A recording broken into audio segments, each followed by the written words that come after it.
What's good? Welcome back to the channel. This is S.O.G. and today we bought a new Smith & Wesson, and it's not the Shield Plus. If you guys have been following my channel, you all purchased this a while ago.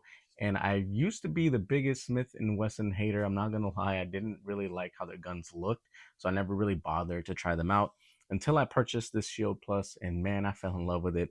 This thing shoots unbelievably accurate. It's reliable. It feeds everything I put through it, and it conceals extremely well. Not to mention you have different size magazines for different capacities, deep concealment, or whatever the case you may need. This is just such a great gun. And I like this so much that I actually ended up buying this other one. This one I bought for 400 and some change. I think it was like 490 or something like that, 500. And this one that I just purchased here is $800. So what you get in this box, obviously, you're going to get one spare magazine plus the one that comes with the gun, which is 2 in total. Now they're 15 rounds. And then you get backstrap options here, and you get optic plates or adapter plates for optics, which are plastic, which that sucks because like I said, you spent $800. You want more than a cardboard box and plastic adapter plates. Needless to say, the gun itself is awesome, and here it is. I purchased this M&P 2.0, and this is a metal frame. It's my first metal frame, so it's kind of a big thing for me. I just love the way that this looked. The color of this is awesome. It just matches so good with, like, black accents like this, and it has been an amazing gun so far. Now this is just an unboxing, first initial impressions and that sort of thing. I haven't really ran it yet, but like I said, I really like the way that this looks and just everything that comes with it. So let's take a look into some of the details on this handgun. Now, as you guys can see, this is a 3.6-inch barrel, and it's a little bit smaller than most other compact guns out there, but still feels really good in the hand. As you guys can see, I can get a full grip on this. This is a 15 round magazine. As I said, you do get 2. We are clear, by the way, so I'll just show you guys that real quick here. So nothing in there, and we'll take a look at this trigger, which is another awesome part of this gun here. So let's take a look at that take up. Now that take up is pretty long, I'm not gonna lie, but you get to the wall pretty quick. It's a very smooth take up, so it ain't like mushy the whole way there. It's very quick. You get there very fast. You get to that wall, and there's no mush, no creep.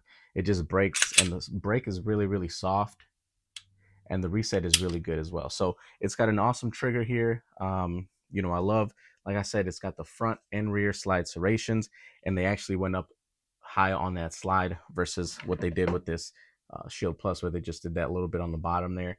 But they did go all the way up, which is nice. And then they added the optic system here. I don't believe I'm going to add an optic to this one just because it's already got enough weight to it as it is. And you get a 3-dot system here, not night sights though, which again, a big bummer since I spent $800 on this. Now I did get this on sale, 10% off. It was brand spanking new, so I didn't pay the whole 800, but still would have been nice to see some night sights on this thing. The manual controls on here are really easy to access, really cool looking, and you have really long extensions on your slide stop here. So that could be a plus or a minus. For me, I like the fact that it's easy to maneuver, but if you ride your gun pretty high, I could see how that could be a downside, as you won't have your slide locking back because you're going to be riding that all day long. So you also get some texturing here on your mag release. You can also reverse it to have it on the other side for left-handed shooters. You have, like I said, a removable back straps here, which is awesome. Love the texture that they put on this. Like the aggressiveness is just perfect. You have a good amount of room here if you have gloved hands. You get a 2-slot Picatinny rail. We have the Olight Balder S on there.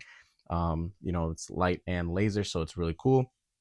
And just needless to say, man, I really thought that because it was going to be a metal frame, it would be a lot heavier than this, but it's not too bad. Definitely not something I would carry, but it's something I would keep, either like in a car or for home defense. You don't get any texturing here by your thumb rest location, but I like that they did some grooves here, and this kind of works as a ledge. So even though there's no texturing, you can kind of still use it to, kind of like as a ledge, like I said. So otherwise, really good looking gun, and I'm hoping it's going to be just as reliable as the Shield Plus. I hope I like it just as much as I do the Shield Plus. So yeah, if you guys own this, man, let me know. I actually went in the store to get the polymer style one, and they only had one with a thumb safety, and I hate that. For some reason, it's so hard to find Smith & Wessons without thumb safeties. I don't get why that's, at least in my area. But they said we don't have one without the thumb safety, but we do have this one. And I took a look at it and I was like, man, that's $200 more. Whatever, it's 10% off. I just went ahead and got it, and I don't regret it.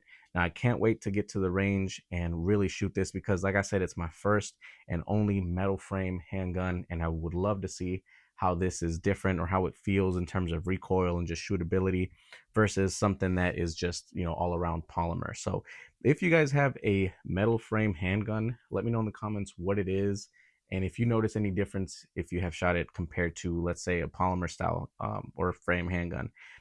So let me know in the comments what you guys think. What you guys think of Smith and Wesson's M&P 2.0 lineup? What do you guys think of this metal 2.0? Is it something that you guys like? Is it something you guys want to see more of? Like I said, let me know in the comments. Otherwise, hit that like button, subscribe if you haven't already. But if you already have, I appreciate you guys so much. God bless you, and I'll see you on the next video.